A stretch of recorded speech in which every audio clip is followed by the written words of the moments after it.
How's the world this evening? Today? How's everybody? Oh, listen to my sexy voice. I'm just joking. All right. Come here, Choppy. I'll come sit with Dad. I think my coil burnt up in my damn stick. I put some old oil in it or something. It tastes not the most delightful. Oh, gotta turn the camera. There we go. That's better. Now you can see me. How we all doing? All right. Grab my light. Get my light from my plant in here.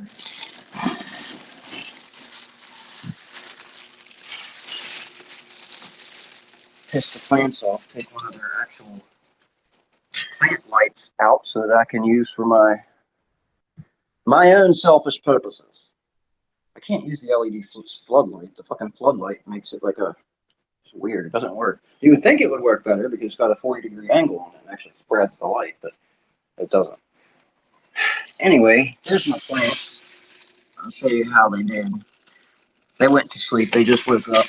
Like, quite literally just woke up. There, now you can actually see the center starting to come up. If the camera will stay in the focus when I get close. There you go. So that's the G13 BSE cross. That's the Afghani, still doing its very short intranodal spacing thing. I think maybe that's one of the reasons Afghani takes longer. Well, Afghani, technically, actually, Afghani should take a shorter time, right? Because it's indica. Indica doesn't take as long. I think, right? Or is it sativa? I don't know. I'm not a fucking cultivation expert. I can't remember whether sativa or indica flowers faster. Anything I remember is the difference between auto flower and photo. Autos a hell of a lot faster, and photos take for fucking ever. Especially, I wish I would have just stuck with photos, honestly, because after having an auto flower and seeing like how fast they grow and all this, you just can fuck with the foliage more. You know what I mean? You got more leaves to play with a whole lot faster. Yes, I say to play with, but you know what I mean. I wish that Afghani would take off though. I know it's partially stunted because of the root, the moisture in the root. The root ball, before I transplanted it, fucking had it way too wet. I'm glad that I transplanted it when I did. Something told me it was stunted way too much. But I think it'll be all right. At least it's still nice and green. Although that other leaf, the bottom leaf on the other side, did start to get a little bit of yellowing on the tip of it. So I did hit it with some CalMag before I stuck it back in the lights this evening. So some very stinky CalMag. CalMag with piss water in it. Piss water and a touch of garlic water. Just a touch. Doesn't take. You be careful with garlic water. If you use garlic water for phosphorus, be very careful with it because if the smell is overpowering, it's probably too much. Depending on how strong you make it, I have some really fucking potent garlic water under there. I've got like a literal half of a whole clove and like a liter of water that's soaked for probably 2 or 3 months. And then I just strain off all of the. How I do is I open up the 2-liter bottle. Probably better put a screen or something under the lid. But then just tip the bottom and just barely open the lid and squeeze the water out through the lid. And you don't get a whole bunch of like the gunk and stuff. And then don't shake it up right before you squeeze it out into your. And then I always keep my nutrients in separate bottles. So I've got like a bottle of piss water, a bottle of calcium phosphate, which you don't know how to do the calcium phosphate. It's easy with eggshells. Eggshells and vinegar, you get a chemical reaction that makes bubbles on the surface. Those bubbles are your calcium phosphate. You just mix those with water, dilute them. Then there's another bottle of rice water. Then I mix those nutrients together, and I have a honey bottle, and I'll pour like that much of the NPK, rice water, nitrogen, phosphorus, potassium, And that's why the garlic water, I'll add a little bit of that in if I want to like crank the phosphorus up, or when it goes into bud, crank the phosphorus up on it. Yeah, stuff like that. And mix them together in a separate bottle. In case you do get any chunks of stuff that falls out into there, you can take care of it. Then I just put little pinholes in the top of the honey bottle, and then I use that to squeeze the, so it's not like soaking it all in one area, it actually waters it. All right, I'm going to smoke a little bit of weed first. First, I'm going to take me some rice out.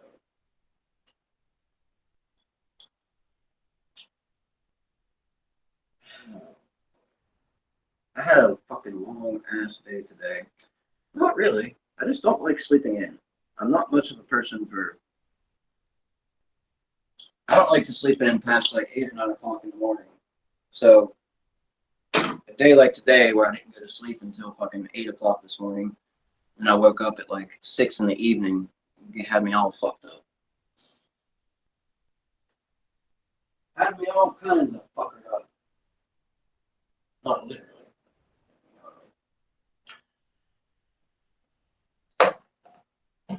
And I used to be the teenager that didn't want to get out of fucking bed. I remember. I used to not want to get up. Sleep until fucking 2 o'clock in the afternoon, no problem. Thought I had a lighter in my pocket. I know I did. I decided I was going to smoke some weed out of the clod. I never get to use it to smoke dabs out of because it's too fucking front heavy, top heavy. So smoke some weed out of it. Why not? Might as well use it.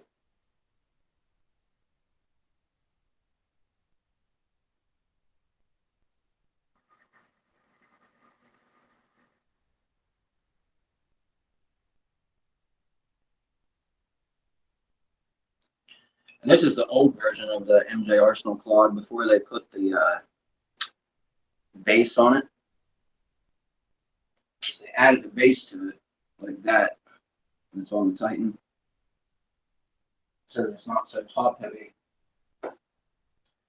So I have a feeling I'm not the only one who went and put their banger on here and it fell over and then this whole fucking arm just snapped. It's like the weakest spot of any banger is when it falls over and all of that weight correlates down into that one little fucking cold weld area. Full weld. Cold weld? Full weld and cold weld? I don't know what the fuck it is. I'm not a glass blower.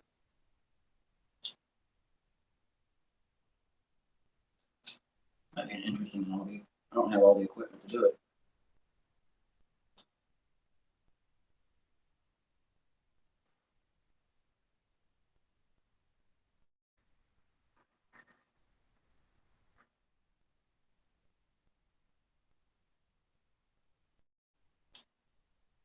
So I'm considering adopting an English bulldog.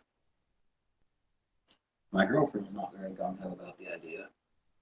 Don't know why she doesn't live with me in the same apartment, so it really doesn't matter to her. Besides the fact that she feels obligated to take care of me while she's around. But yeah, I'm considering getting me a English bulldog. My cousin, he has one, and he has to get rid of it. He doesn't want to get rid of it, but he has to. And we try to keep the dogs in the family. Like my other cousin got rid of Choppy, so I took Choppy off her hands. And Choppy actually came from a litter that was my other aunt and uncle's breeding line. So yeah.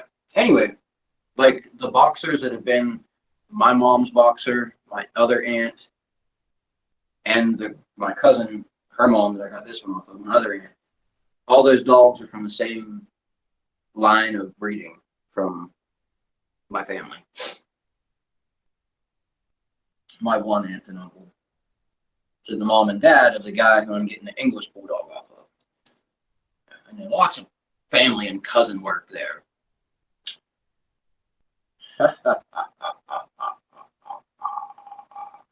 You know, in Maryland, you can marry your first cousin, but in West Virginia, it's cut down to like your fourth, third, or some shit. People make fun of West Virginia a lot, but Maryland's way worse. The laws in Maryland are fucking like definitely understand why Garrett County's in Maryland. Whenever you, I'm allowed to say that. I'm from Garrett County.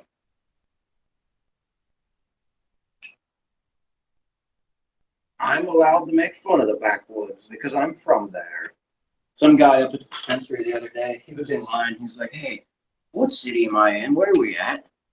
And she told the girl at the desk, told him, and I was like, I looked up, I said, "The mountains of Western Maryland."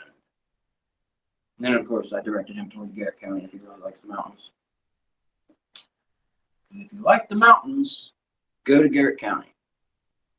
Even Allegheny County is even so much different. Like I was looking for a spot to put some one of my plants outside on a nearby piece of property, and I was like, "Is there any pine thicket around here?" Because I'm from Garrett County, and there's pine thicket everywhere on top of the mountain. Not down here, not at the foot of the mountain. You're lucky to find a pine tree. Like it's just not. I guess the elevation isn't high enough. I don't know, but up on top of the mountain, like I remember the one house I lived at. Drove down the driveway. It's like 3/4 of a mile. The entire drive down, the forest on the one side is pine thicket, and the other side is regular woods. Because they use pine a lot up in like the mountain farmlands, I guess you want to call it, as windbreaks because they work as a really good fucking windbreak. We didn't have that one line of pine trees at the end of our driveway. Our driveway would have been like a 15-foot drift every year because there was big fields all around our driveway at the end.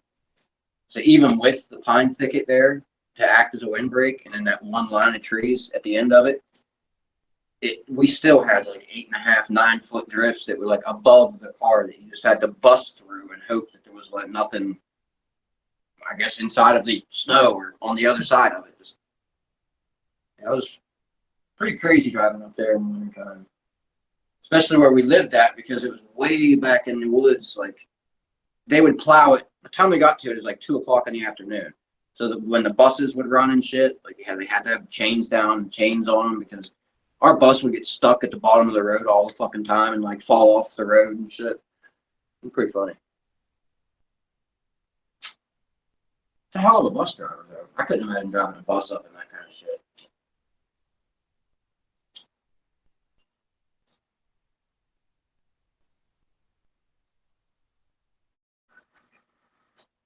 And you drive a real bus, like a clutch.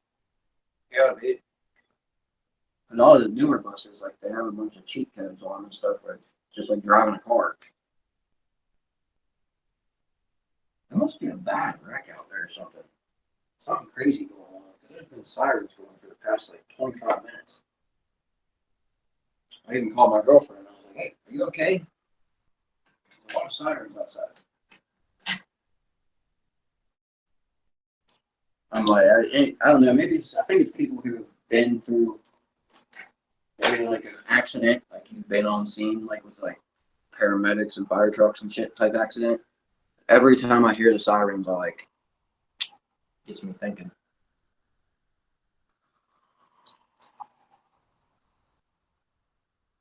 I'm not Christian, mind you, but I always say a little, I guess people call it prayer. I consider it just sending positive energy, but whenever I go past an ambulance or,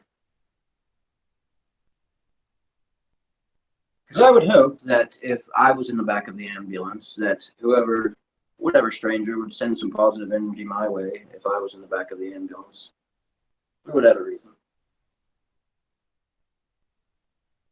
I don't do it for that reason. That would be kind of a selfish reason if I did it because I would hope somebody else only did it for me. But it is sort of a selfish reason because I do it because it makes me feel good. So kind of it is selfish. I mean, I do it because I guess that would just be because it makes me feel good because the other person has no idea that I'm doing it. So it would be kind of selfish.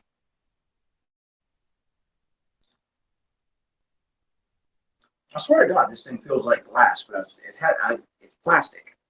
But when it touches my teeth, it feels like glass. It's weird.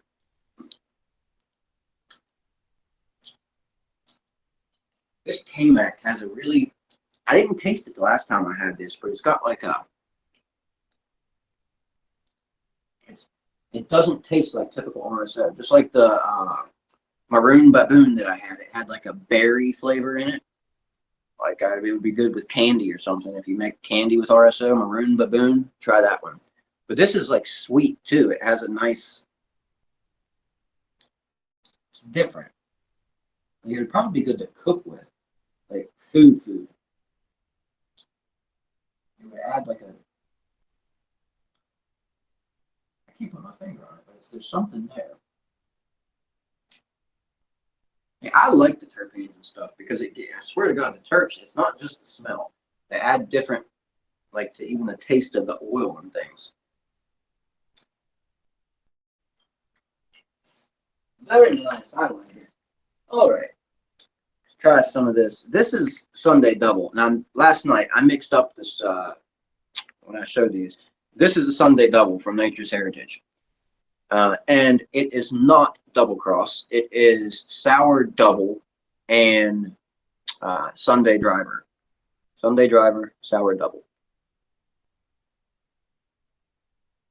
And yes, sour double is a derivation of sour diesel.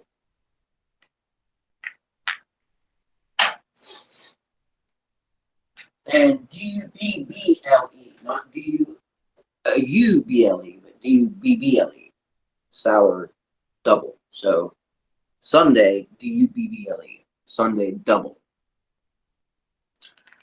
And then this is the papaya, of course, which is a weird concoction. Like I would think papaya would be like something like mango, and which it is. If you go back in the strains, you get to this South American genetics. But it's Citral number 13 and or Citral number 2 ice. Citral 13 and ice number 2, or Citral number 2 and ice 13. One or the other. Citral and ice crossed together. 13 and 2, I think. Citral 13 and ice number 2 is, I think.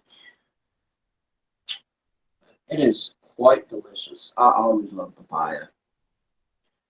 I had some papaya several times, not too long ago actually, from roll 1, and I mentioned that I really like papaya.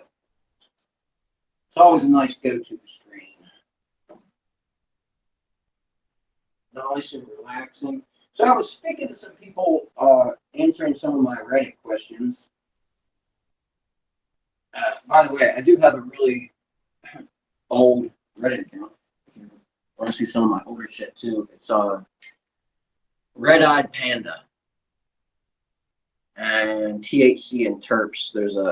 I actually have a Reddit page. I think you can probably find it if it's not hidden by somebody somewhere. Hackers are crazy on Reddit.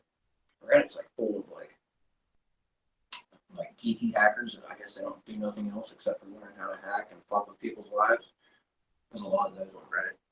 There's some cool communities, but if you choose to delve into, like, say for like I'll get like a bunch of fucking trolls in my comments.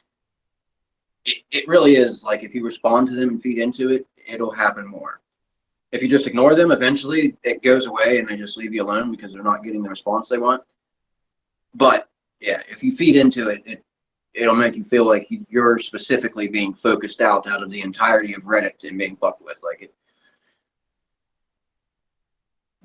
Like somebody, or for a while, my account is not like this anymore. So this is why I say it's people fucking with the like hackers and shit. And then I looked it up and I figured out a way to. Anyway, get this. For a while, I had to, when I would make a post, put parentheses, spacebar, parentheses, and then load that up, and then go and edit wherever that went to. It'd take me to as soon as it loaded, and it would just say parentheses, space, parentheses. Then edit that, and then insert what I want to say in the text area. Then I can post it. That didn't happen until I pissed off some fucking hacker on Reddit, and they started literally fucking with me, like messing with my camera, messing with my phone while I was messing with it. I don't have no kind of like hardcore virus or blocking stuff, so I'm a fucking fresh meat target for people that actually know how to hack. And I have an Android on top of that, so the company Google doesn't give two shits about who gets your information. Look, supposedly iPhones are better with that, like they have some sort of anti-hacker shit or something. I don't know. Anyways, but there's a lot of those on Reddit.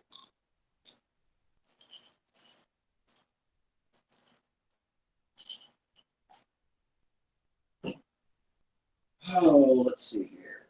All right, get me a vowel. Wait, no, not the vowel, Stephen. Actually, I say my name on somewhere on here. That is my name. If anybody wondered what my name is, it is Stephen. Yes, I have a very biblical, funny name. I didn't know it was biblical until we did know. You know, Stephen's a biblical name. Yes, it is. It's in the Bible. I have a Bible name. I can't remember who he is. But there's a Stephen in there. Alright. Now that I've just doxed myself, my first name anyway. How y'all doing? After talking about how easily I am hacked. And then repeating it again. God damn, I'm a smart man. Alright, let's have a dab. Actually, I have a little bit of. What was this? Oh, yeah, this is fucking, shit. Golden pineapple, cherry pie OG. That's what this is. And that's what I'm going to start off with. Cold start. I got a nice fat dab of that shit. I got more than a fat dab of it. But right here with me, I have a fat dab of. And it's been sitting there on the tool for a minute, so I'm going to smoke it. It's the cherry pie OG golden pineapple. They're using golden pineapple a lot at Sunmed. They must have like a golden pineapple mother plant or something. Must be a good mother, maybe. There's several golden pineapple crosses. It's a good one if you want to have terpinolene come through. Seems to have every golden pineapple hybrid that I try has like super heavy terpinolene. Like this is over 4% terpinolene, which produces like a more of like a focused stone.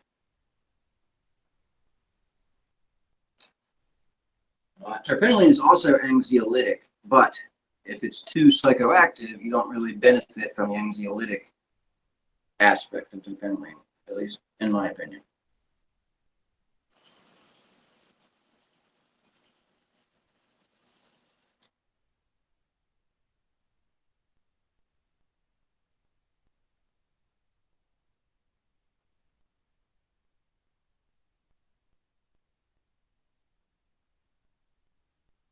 Oh yeah. Fruity. Terpinolene fruity. Oh, it's like juicy fruit bubble gum. It's the easiest way to describe terpinolene.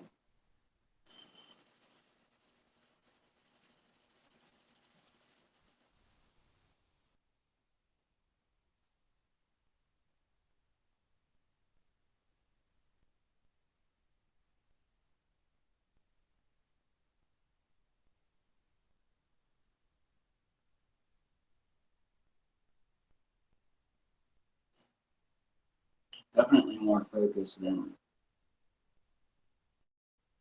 it's calming and focused. Not really sedating. It's relaxing, calming, focused. And you can taste, I can taste the cherry underneath of the terpinolene on the aftertaste, actually. And I smack my lips a couple times. I can actually taste the cherry pie more so than I think. You can taste it in there for sure. You can taste it underneath of the terpinolene and the berry. What's it say? Hi, hi. Oh, hello, Russian. Hello, Russian. How are you, my Russian friend? Are you from Ukraine or Russia? Or one of the other small ex-Soviet or whatever they are, countries there? I just see the writing. The Russian writing. The Russian writing!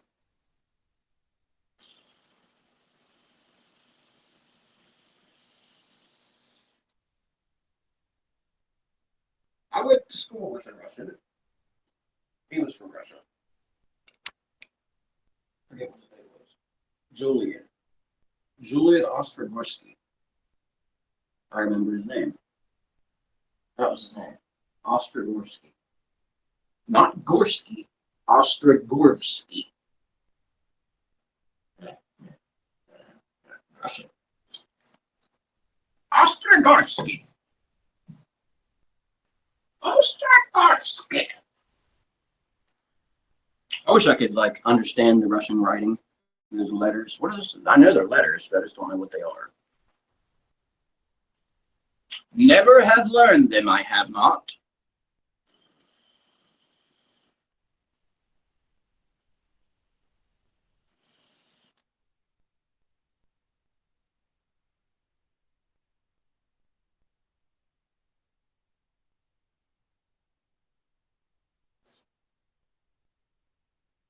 It's definitely not like a super smack you down real heavy. Probably gets heavier as you come down off the bus. Definitely something people like to smoke in the daytime. It's not super duper stony. I like a party strain. Like some of the South American strains that I've talked about in the past. Yeah. I think maybe there's a little bit more calm creeping in, but I also took that RSO, so I think that's starting to creep in a little bit too. All right, I'm gonna finish this dab off, and I'm gonna set me up a dab with some papaya. That's what I wanted to begin with, and I figured I'd take this one.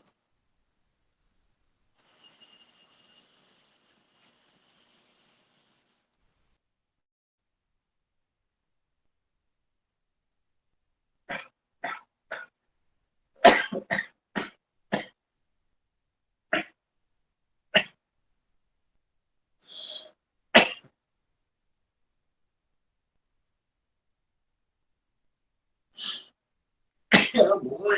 Oh wow! All right. It's not super coffee or itchy. That one was just some thick smoke. I had a hell of a nosebleed last night when I got off here, by the way. Try to avoid that this evening.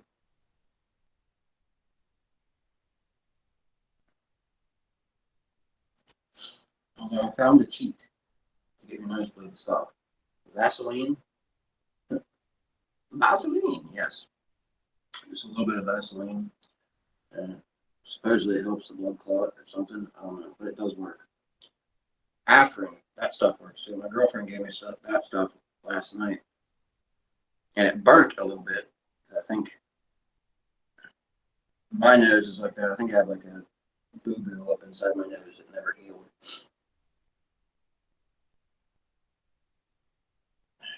I specifically remember I was picking my nose one time with my pinky, and it had a sharp nail, and I like dug into my fucking nostril. My septum. And I swear to God, that has ever since then, if I smoke a heavy sativa, every single time I get a nosebleed, without fail. It increases my heart rate. And that's part of the freaky outy effect that I associate so heavily with sativa effect. It is most definitely correlated to that increase in blood pressure and heart rate. And indicas don't do that. Not all sativas do.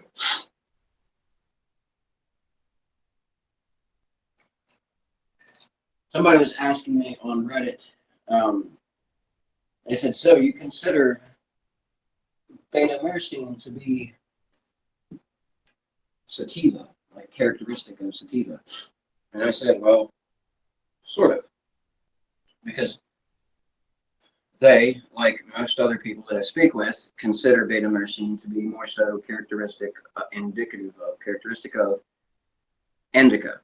Because specifically, and this is why I think this is. I like thinking about social shit and why people do what they do, but psychology major. Anyway, what was I getting ready to say? Oh, beta myrcene. Why people, I believe, particularly believe that beta myrcene is so directly correlated to indica, because when you look up, like say you type into Google, what everybody uses now, what does beta myrcene do to me? You're going to see in there beta myrcene, indica, sedative, and probably beta caryophyllene. However, unless you dig into it, you're not going to see that there's two types of beta caryophyllene.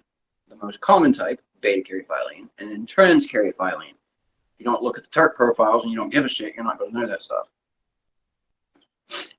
Most people in legal states that have confirmation of analyses, they know which terpenes they know which, they'll have a strain and they see a terpene heavy in that strain, and the terpene may not be prominent experientially or notable flavor or smell profile, for example. It might be covered up by some of the other terpenes, but they will note that and cling on to that and look. Anyway, so people see beta myrcene and that's what they think is indica sedation. However, when paired with beta caryophyllene, it has that effect, increasing of sedative effect, because it hits CB2 receptors. The beta caryophyllene pairing makes the beta myrcene act differently. When it's paired with trans caryophyllene, though, or when it's by itself, or when it's heavily increased past the level of beta caryophyllene, you get not so much of a sedative effect, more of a psychoactive influence. And so you can't really tell with beta myrcene either way, if it's indica or sativa. Like if you just see the beta myrcene level, it doesn't tell you shit, unless you see the beta caryophyllene. That tells you a little bit. If you see beta caryophyllene, likely are leaning toward this indica side of things. Maybe sativa, but if it is sativa, you're still going to have that relaxing effect of the beta caryophyllene happening in the profile. And so, yeah.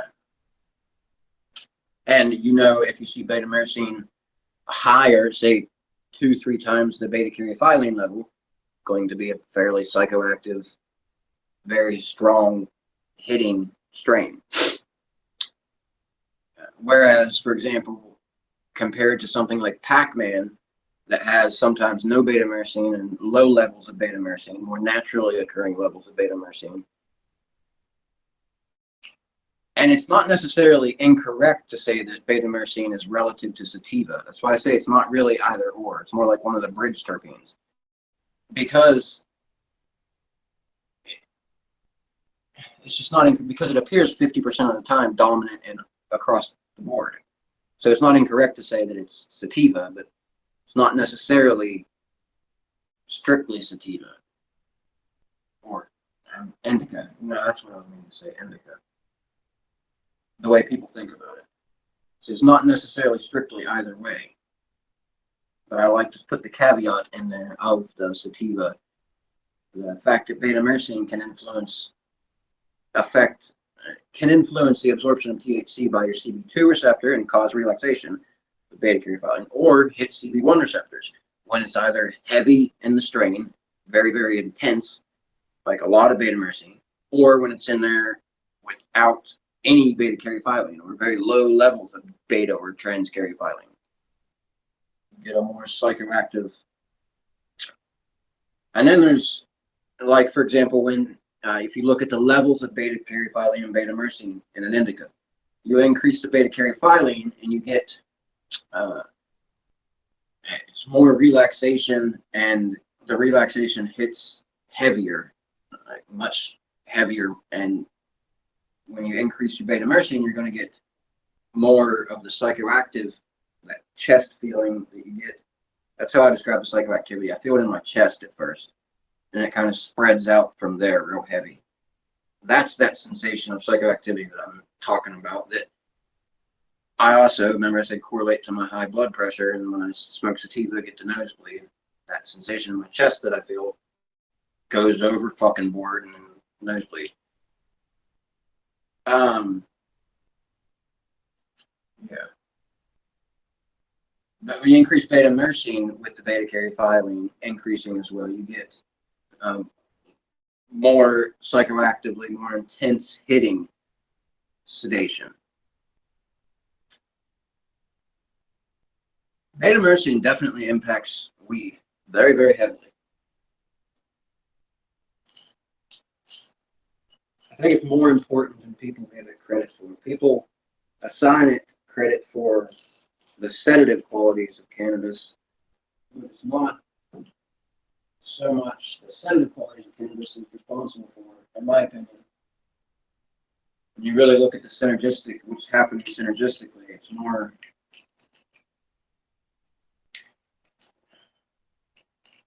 the difference between being psychoactive or sedative.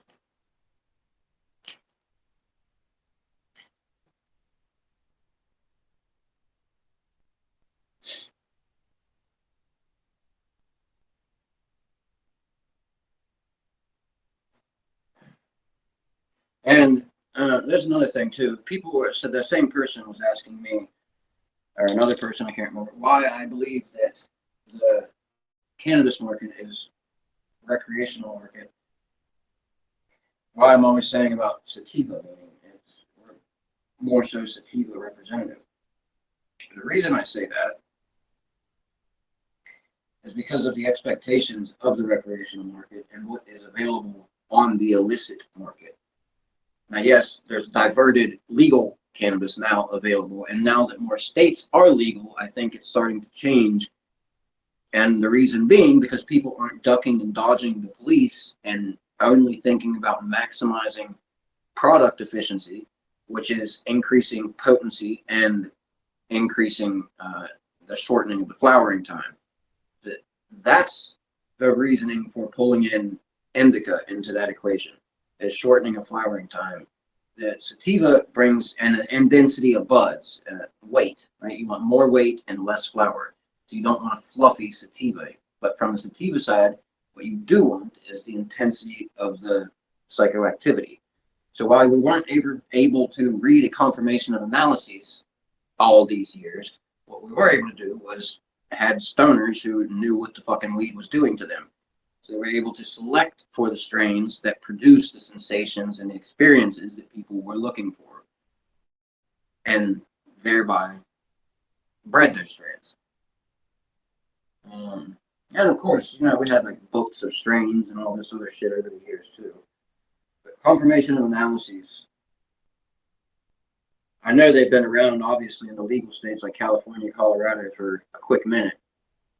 But like for somebody like me in Maryland, I've had legal weed for 3 years, and my confirmation of analyses opened up like a whole new fucking world of cannabis to me. Seriously.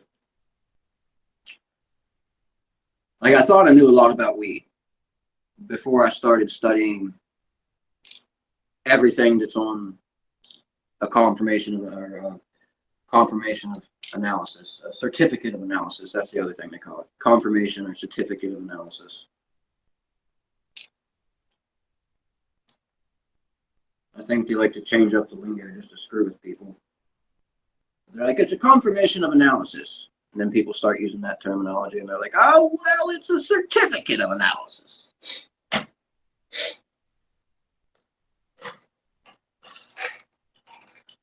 Like the companies who use the milligram per gram writing, and I think Grassroots does that, I'm pretty sure, instead of just the regular percentages, because it makes it look different and probably screws with all the people that try to read it.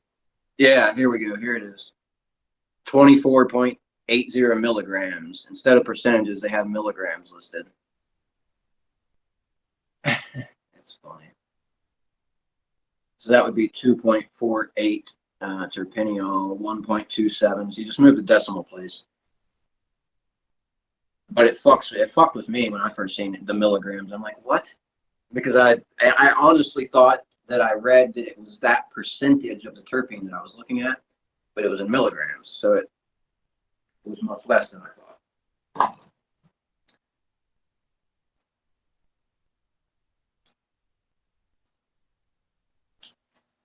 When I thought is when I was at the dispensary purchasing it. That's what I mean. So when I got home, I actually got to look at it.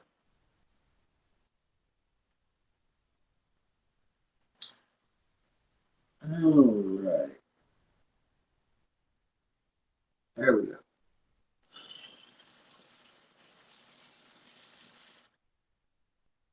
Oh, camera couldn't even see that, couldn't you? My bagger just caught on fire a little bit. See, that's why I need a fucking wider camera angle. I hate this zoomed in camera angle. It's just right here on my ugly face.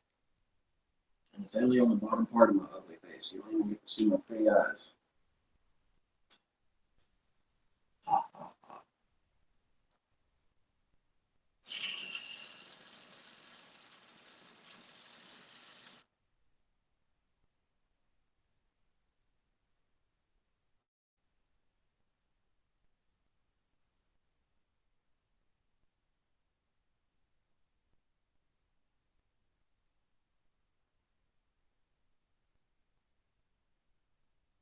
Such a smooth exhale.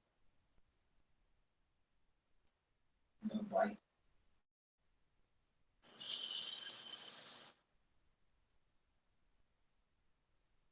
None at all. Even on that very low temp. Usually you get a little bit more of a nip with the low temps on the exhale. Very smooth. Papaya. Ice and citral.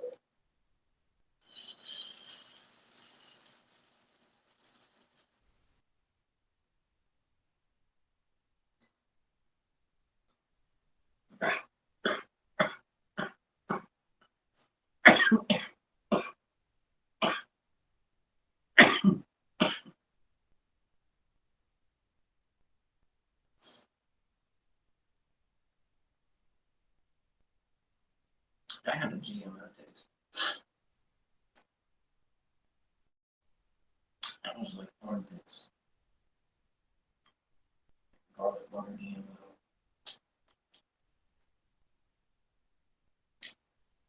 Pac-Man, if you like garlic cookies or GMO, Girl Scout cookies, that line of cannabis, you can really, really tell that Pac-Man, I think Seed Junkie made Pac-Man initially. Seed Junkie Genetics, I'm pretty sure that's what it was. Seed Junkie. I think that's what it was. I do believe, but that Pac-Man can really, really tell us derivation of the cookies line. Like the color of it, the bud, the structure of the bud, the way it smokes, all that. Taste, the flavor.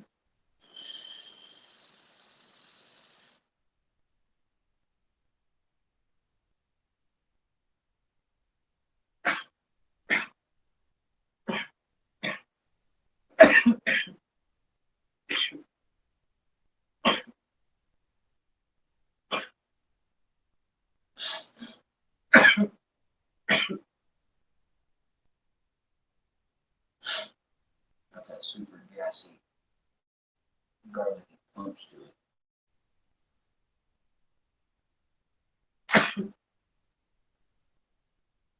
That's why it's hard to add ice and citral. I can't believe that those two combined to make papaya. It's crazy. Just you like if you think of just a standard nomenclature, ice and citral. Like citral, I think I'm not sure what that means, but I think like fuel or gas when I hear citral, like some kind of gasoline or fuel or something. And that makes sense. But ice, I don't know where the ice comes in. Like it's very smooth exhale. You can see that. I think there should be subjects of cannabis culture, like stoner nomenclature. It's an entire class. You learn all about the nomenclature of the naming of cannabis strains. The nomenclature of the naming. The nomenclature of cannabis strains. So like how the fuck did they name stuff? What happened in the naming of? like Pac-Man was named after Adam Pac-Man Jones in 2020. NFL player. Don't know anything else about it. Just not into sports, but Adam Pac-Man Jones. But garlic cookies, GMO, was initially introduced as GMO, but dispensaries really didn't want to put GMO on the shelf because it was, if I recall, it was like 2010 or 12, something like that. It was around that time that the whole GMO beans and apples and stuff in the stores was going on. It was like a GMO controversy on the news. So they didn't want to put it on the shelf with GMO.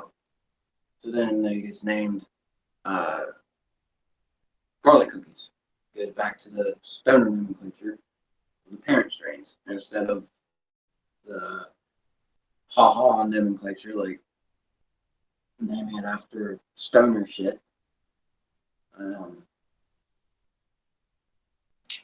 For example, G13.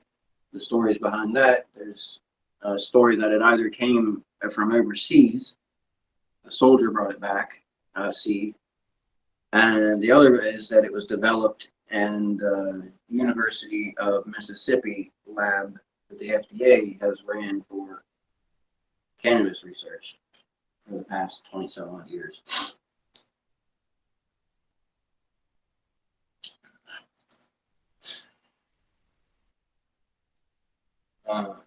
That it's G13. That's what I got growing under there, G13 BSE. And that, in the lab, it was developed as like the ultimate indica. That's the other story. There's 2 stories behind G13. You don't know which one's true.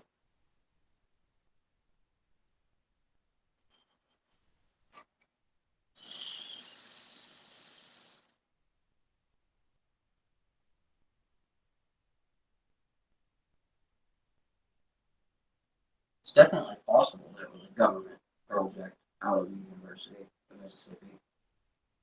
Or out of another lab. Who knows? Out of somewhere else.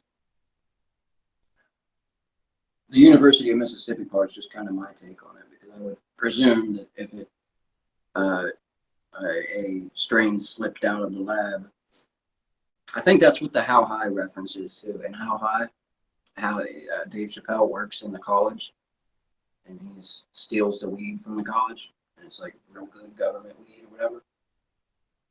And I think that's a reference to the University of Mississippi, the government labs they were fucking sending people to do the cannabis research, and none of the research ever ended up really working out magically.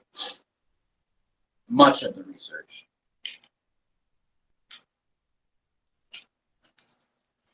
Because a lot of the research on shit, they were like, what does THC do to you and stuff? Well, you can't really figure that out when there's so little THC in the cannabis they're producing that you can't tell the difference between that and grass. Kind of hard to run those tests.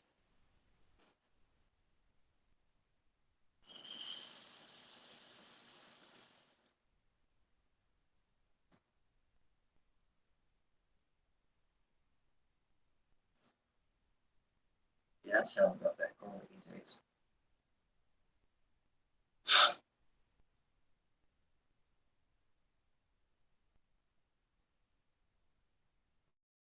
My lungs are still recovering from that sinus infection that I had. That's why I keep coughing like I do. I usually don't cough. But it's not, these aren't like rough strains at all. The papaya is smooth. Even the weed I smoke, the Pac-Man is very, very smooth.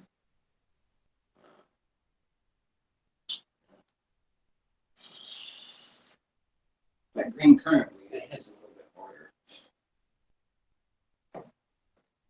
But not too bad. Not too bad. Got some really good pictures of this dabs too.